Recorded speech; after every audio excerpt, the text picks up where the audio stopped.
The following portion of Daytime Tri-Cities is sponsored by SFG Medicare. Well, on today's Medicare Tips with Andrew, we're going to talk about how Medicare Advantage plans limit what you pay and give you peace of mind when it comes to hospital bills. And Andrew, welcome back to Daytime. Thank you. I think there's a lot of scary things when it comes to you're put in a hospital and all of a sudden all those bills can add up really quickly into the hundreds of thousands of dollars. But I understand there's a plan that can actually protect you. Yes, so the big thing that people need to know about Medicare Advantage plans is they have a max out-of-pocket, which is a limit of how much they pay per year when you use your health insurance. So like a worst case scenario, you have something that would require additional hospital stays.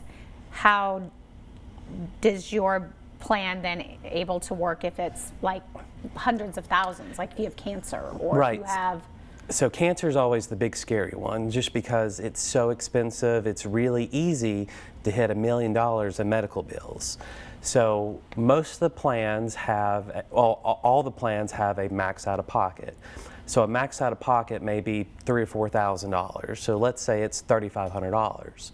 So you're going through your chemo treatments, you do pay, you have co-pays and things like that, but once you reach, say, that $3,500, then after that you don't pay anything anymore.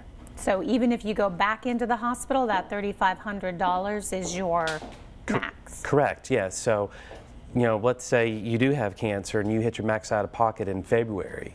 Then, you know, doctor visits, treatments, surgeries, you know, more chemo, anything like that, for the calendar year, you wouldn't pay anything after you hit that max out of pocket.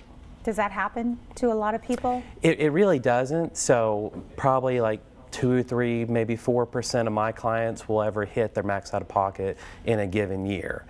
Mainly because you have co-pays for everything.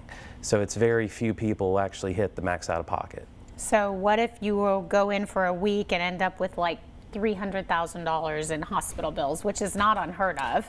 Right, that's a pretty normal thing. So the Advantage plans, most of them have a flat dollar amount that you pay when you go to the hospital. So let's say you go to the hospital for 2 days.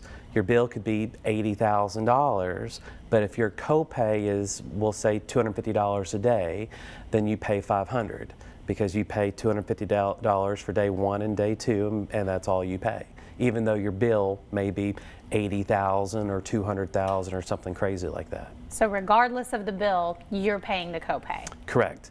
And every time you pay those copays, they add up. And if they were to ever add up to max out of pocket, then you don't have to pay anything anymore. What about prescriptions? Now, prescriptions are different. So prescriptions aren't part of that max out of pocket. Okay, so does it limit the thing on prescriptions as well when you're paying the copays? So that's new for 2025. It's really big news. So there's never been a cap or a limit on what you pay for your prescriptions before. In 2025, Medicare enacted a $2,000 limit on what you pay for your prescriptions. So you have your medical max out of pocket that you're limited on what you pay, and then you have a prescription max out of pocket of $2,000, and that's going to be universal on any Medicare prescription plan. Your Advantage plans are all going to be different, so there's going to have different max out of pockets and things like that, but prescriptions, it's always $2,000 now. Okay, and you have some seminars coming up. I do. So we're going to put some of that information on the screen. These are educational seminars that are happening the end of May to help you understand the basics of Medicare. For more information, you can find Medicare Tips with Andrew on Facebook. You can call that number as well. That's right there on your screen. Andrew, thank you. Thanks for having me.